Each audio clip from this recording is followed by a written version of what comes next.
Indonesia के इन दो islands के बीच एक ऐसी इनविजिबल और मिस्टीरियस लाइन है जिसे कोई मछली, परिंदा या जानवर क्रॉस नहीं कर सकता। ये लाइन बाली और लॉम्बॉक आइलैंड्स के बीच से शुरू होती है और मॉले आइलैंड्स के एंड तक जाती है। वैसे तो ये लाइन किसी रेडार या सोनार में नजर नहीं आती, मगर इस लाइन की वेस्टर्न साइड पर जो एनिमल्स, बर्ड्स और फिश हैं, वो ईस्टर्न साइड के एनिमल्स से टोटली डिफरेंट हैं। हालांकि इन दोनों आइलैंड्स के बीच सिर्फ 35 किलोमीटर का डिस्टेंस है, मगर अगर आप बाली से लॉम्बॉक चले जाएं तो पूरा एनवायरनमेंट ही बदल जाता है। जो परिंदे और जानवर बाली पर हैं, वो ये लाइन क्रॉस करके लॉम्बॉक नहीं जाते और लॉम्बॉक वाले एनिमल्स और बर्ड्स इधर नहीं आते। और सिर्फ यही नहीं, बल्कि नीचे समुद्र में जो मछलियां हैं वो भी इस लाइन को क्रॉस नहीं करती। तो ये दो आइलैंड्स जैसे दो टोटली डिफरेंट वर्ल्ड्स हैं जिन्हें किसी मिस्टीरियस पावर ने डिवाइड किया हुआ है। और एक ऐसी इनविजिबल लाइन है इन आइलैंड्स के बीच जिसे सिवाय इंसानों के और कोई क्रॉस नहीं कर सकता। इस लाइन को कहते हैं वॉलस लाइन और ये आज से करीबन 150 साल पहले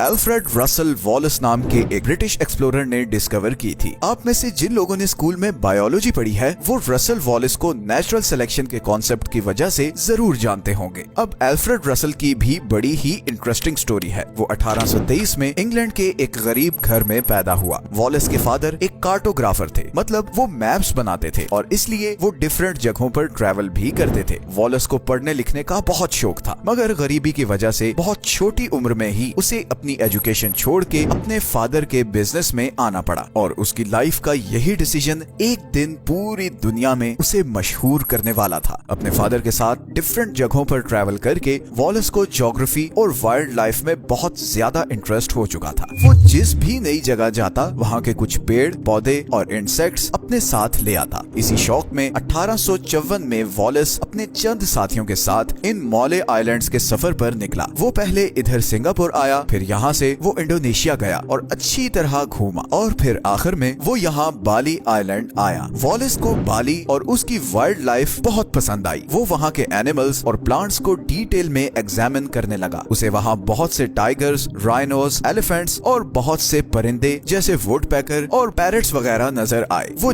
जो कुछ देख रहा था उसे अपनी डायरी में नोट करता गया। फिर उसने अपनी बोट पकड़ी और 35 किलोमीटर दूर लॉम्बॉक आइलैंड्स में चला गया। लेकिन यहाँ पर पहुंचकर वो बिल्कुल हैरान रह गया। यहाँ पर टोटली डिफरेंट जानवर और परिंदे थे। यहाँ पर कोमोडो ड्रैगन, कैंगरूज, कोआलास और बहुत से ऐसे जानवर और परिंदे थे जो सिंगापुर, इंडोनेशिया या बाली में नहीं थे। वॉलस और उसके साथी बहुत हैरान थे कि ऐसा क्यों है। इसी दौरान वॉलस को मलेरिया हो गया और उसे एक कमरे में इसी आइलैंड पर रुकना पड़ा। मगर इसी बीमारी में उसे इस इनविजिबल लाइन के बारे में सोचने का टाइम मिला और फिर उसके जहन में एक जबरदस्त चीज क्लिक की कि बाली आइलैंड्स पर सारे वो एनिमल्स हैं जो एशिया में पाए जाते हैं, जैसे टाइगर और हाथी वगैरह, जबकि लॉम्बॉक आइलैंड्स पर सारे ऐसे जानवर और परिंदे हैं जो ऑस्ट्रेलिया में पाए जाते हैं, जैसे कैंगरूज, कोआला और मॉनिटर लिजर्ड। वॉलस ने फिर यहाँ पर ये थ्योरी प्रपोज की कि आज से कई लाख साल पहले एशिया और ऑस्ट्रेलिया आपस में कनेक्टेड होंगे, मगर वक्त के साथ साथ जैसे जैसे बर्फ पिघलती गई और समुद्रों का पानी बढ़ता गया,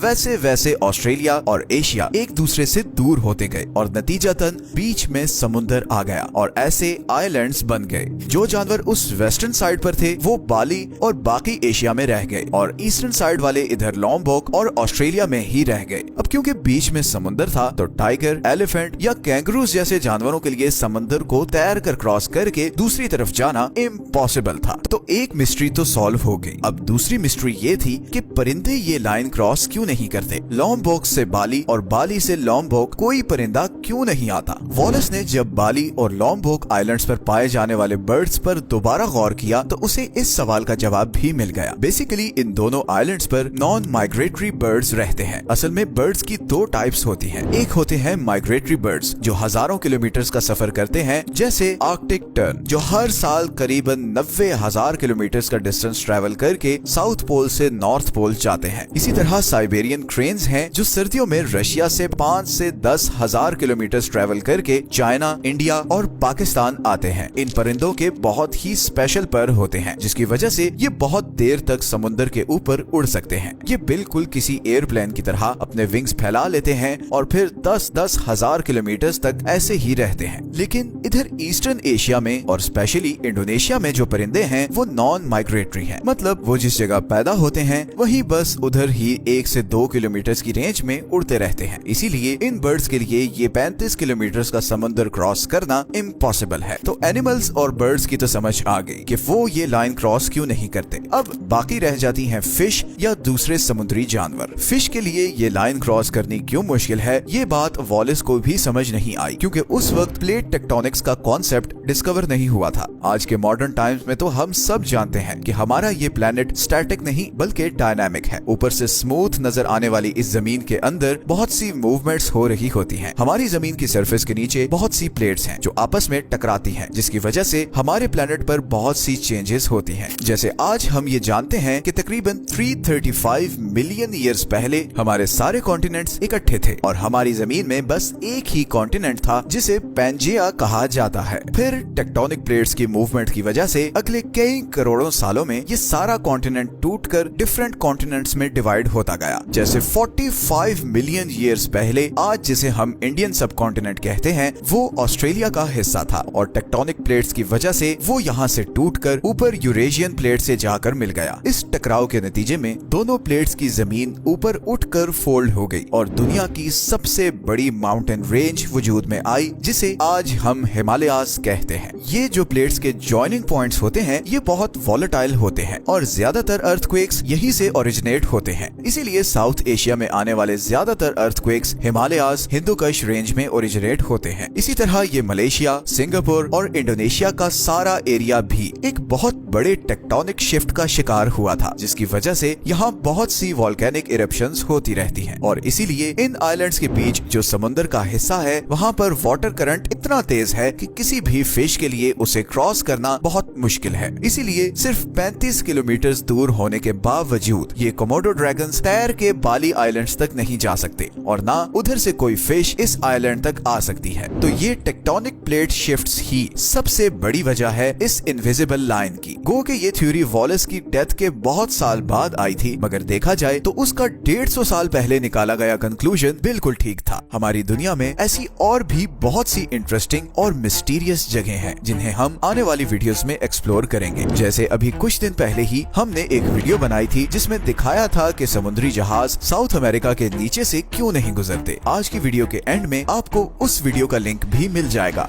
अगर आपको हमारी वीडियोस अच्छी लग रही हैं तो चैनल को सब्सक्राइब जरूर कर दें। मिलते हैं नेक्स्ट वीडियो में एक और इंटरेस्टिंग टॉपिक के साथ। अपना ख्याल रखें। अल्लाह हाफिज।